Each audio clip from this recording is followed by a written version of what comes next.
As a lot of you know, there are way too many Americans who are being defrauded by very bad actors in our society, people who take the goodwill and the trust of the American taxpayer and they decide to use it against us.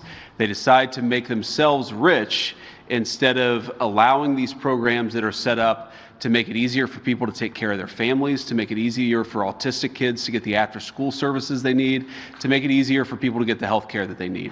And we are going to start very aggressively in the administration cracking down on the people and the organizations that are defrauding Americans. So we're announcing today that we have decided to temporarily halt certain amounts of Medicaid funding that are going to the state of Minnesota in order to ensure that the state of Minnesota takes its obligations seriously to be good stewards of the American people's tax money. And secondly, if you can tell us anything you know about the situation off the coast of Cuba, where there's a speedboat shot. We've been briefed on that. You know, if Americans were killed or injured in it.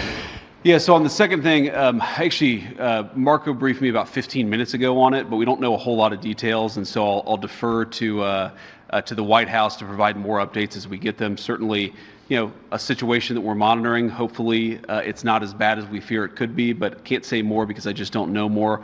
Well, I'm not going to make any news on Iran today, Caitlin. I'll let the president make those announcements. As you know, he is sending two of his best negotiators to Geneva tomorrow in order to continue to try to strike the best deal possible for the American people. But the principle is very simple. Iran cannot have a nuclear weapon. If they try to rebuild a nuclear weapon, that causes problems for us. And in fact, we've seen evidence that they have tried to do exactly that. So the president sending those negotiators to try to address that problem.